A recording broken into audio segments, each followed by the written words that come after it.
So what this is a way for us to deal with data, especially when we have group data that's continuous, and it helps to find medians and quartiles and percentiles. So what it looks like here, we have number of customers at a cinema. So we can have between 0 and 10 customers, and it's grouped together, and we have the following numbers. All that a cumulative frequency is looking at is, well, we're only at one number when we go to 0 to 10. But once we get up to 20, we're already have 5 people in total. And then once we get up to 30 people, there would be 14 people in total. So all the cumulative frequency is doing is adding up your frequencies as you go along.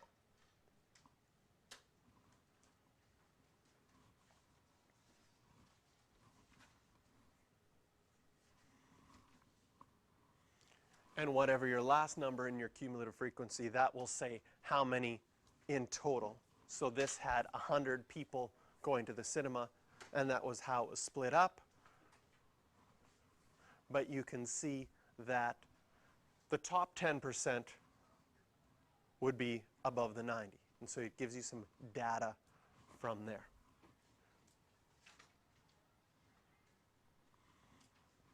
So how do we make a graph to show this?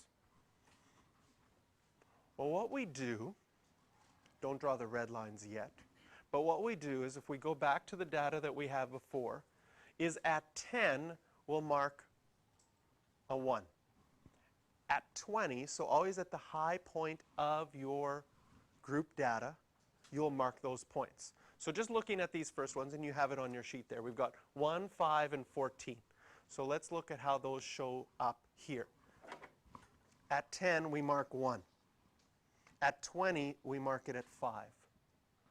At 30, we mark it at 14. I think the next number was 25. So at 40, you'd mark it at 25. And you would mark each of these points, 99 and then 100,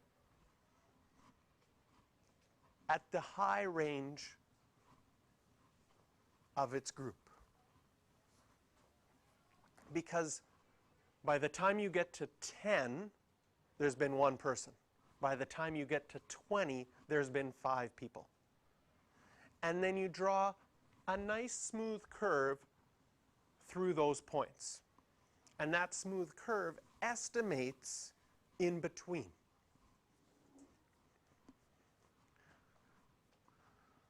So if you had 100 customers, your median would be around 50. It'd actually be 50.5, but a cumulative frequency curve is just going to give you an estimate. So does it make sense that my little red line that I go across here at 50 is an estimate of the median because there's been 100 people? And if I go over to 50 until I hit the curve that I drew and go down from there, according to my graph, I'm going to estimate it at 47. Depending on how you've drawn your curve through, your estimate might be 46 or 48. And so this is a place where someone like me who really likes pure mathematics and figuring things out exactly, you know, stuff like pi and e, where you've got like these exact numbers, this is where the statistics kind of feels like, oh, so if my curve is drawn a little bit different than yours, I'm going to get a different answer? Yes. So it's just an estimate, but the nice thing about it is it can tell you a lot of information, and a lot of times what you're looking for in this kind of information doesn't matter if it's off by 1 or 2. So here I wrote 47. I used the approximate sign. I'm not going to go to 3 sig figs because I'm dealing with customers. So a lot of the things that we've done up till now that have been exact, like make sure you have 3 sig figs and make sure if it's equal or not equal, the statistics part isn't too fussy about that.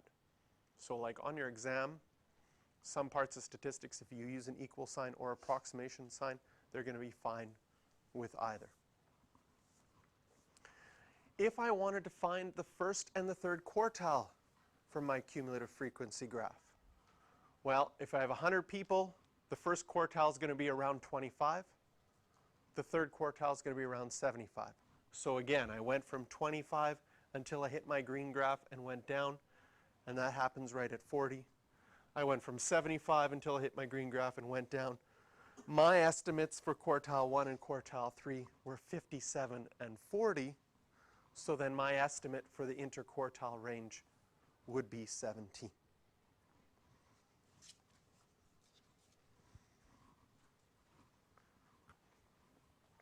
So what we see on IB exams is, because the technique of drawing them is the same, but how people draw the curve through them can be slightly different. Generally, they don't ask a lot of questions where you have to draw the curve and figure things out from that. Generally, more often, they'll give you a curve and ask you to get numbers from it, which is kind of nice because it's a little bit tedious to draw, right? More often, we'll use the cumulative frequency curve. There's also something called a cumulative frequency polygon,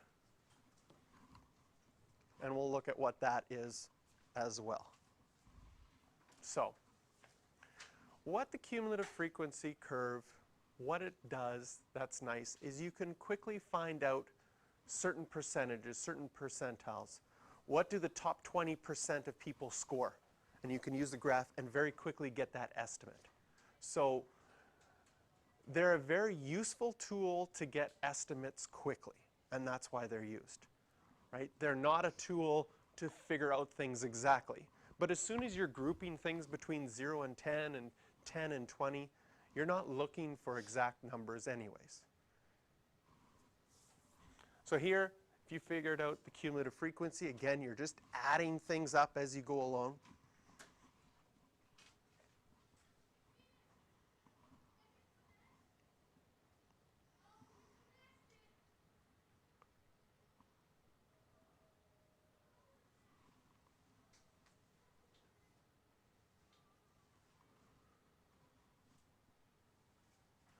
And so if you were going to make a cumulative frequency curve, and this time we're going to make a cumulative frequency polygon on this one, it starts the same way. You're going to always put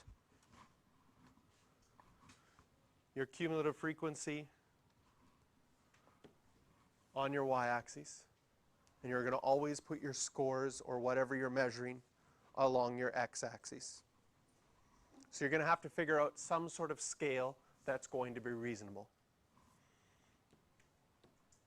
In this case, I did every 4 lines was 10 because it went up to 40. I went every 2 lines by 2 here.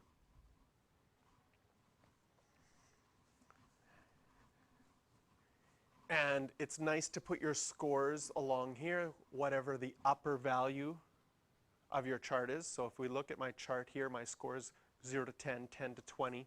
So when labeling things here, I had 10, 20, 30, 40. So there was 8 people after 10. After 20, there was 18 people. After 30, looks like there was 23 or 24 people. And you plot all of those dots, and a cumulative frequency polygon, you just draw a straight line in between your dots. So it's like the curve, except you're drawing things with straight lines.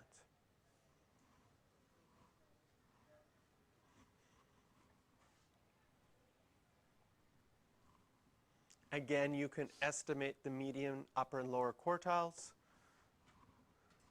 by just, there's 40 people, so your median will be around the 20th person. Quartile 1 will be around the 10th person. Quartile 3 around the 30th person.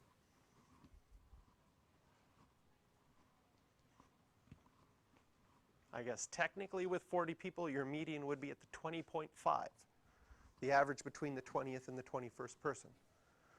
But on the curve, whether you draw it at 20 or 20.5 won't make a huge difference in your estimate.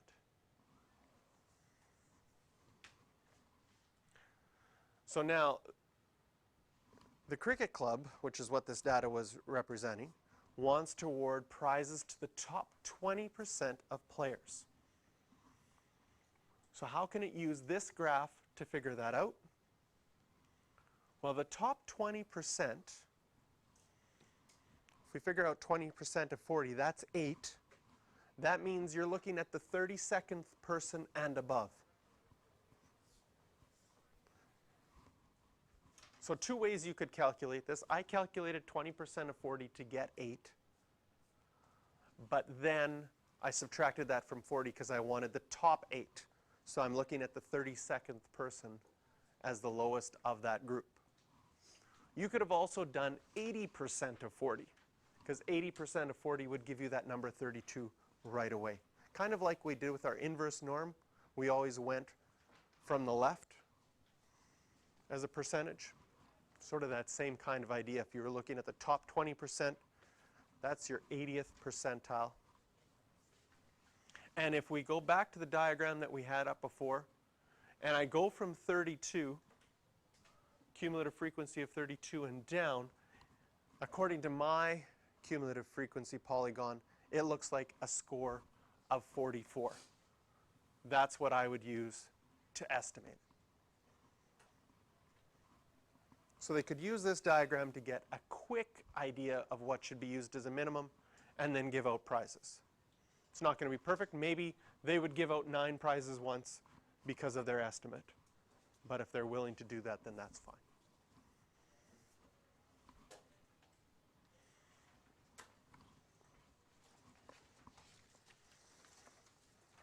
Okay. So now that you've got the idea of cumulative frequency graphs and cumulative frequency polygons, these next examples are more typical, where you're given a graph and then you have to be careful from the graph because usually things line up quite nicely for what the answers that they're looking for are. So I'm going to get you to try these next couple. So for number 3, there's some lines that you could draw. Get a median of 20 and 24. Notice how things match up nicely. And then interquartile range is 10.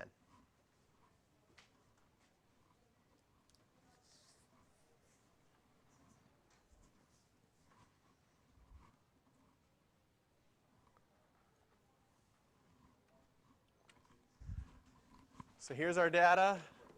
Drawing some lines on there. The median would be the red line. Quartile 1 would be the blue. Quartile 3 would be the green. And so your interquartile range, I got 18. And then looking at your cumulative frequency graph, how do we figure out that this number is 11? Well, we're at 5 at 10. When we go to 20, it's at 16. So this would have to be 5 plus 11 makes 16. That makes sense? And then this last number here will be 14.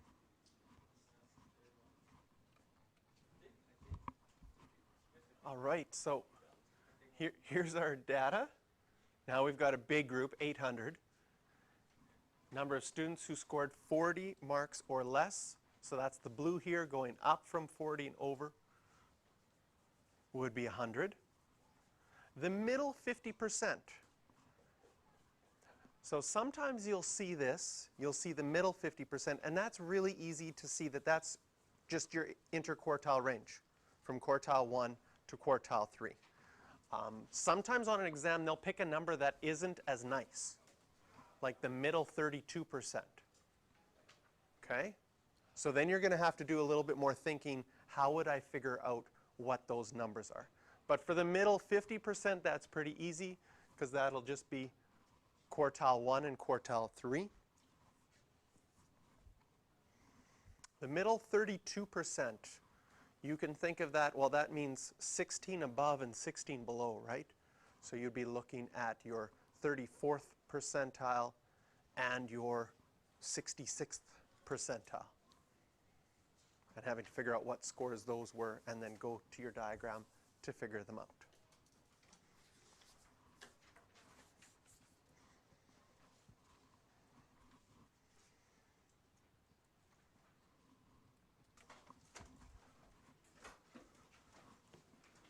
So here, median is 165, interquartile range of 10. Given that 60% are taller than A, well, 60% of 120 is 72. 72 are taller than A means you're looking at the 48th person, and that's shown by the blue line on there. And we get an estimate of 163. And finally, example 7. Here's our work. How many spend less than 5 minutes? Looks like roughly 49. Between 5 and 7, 43. An estimate of the median, since there's 150 people in total, if we go to 75, we get about 6.2 minutes.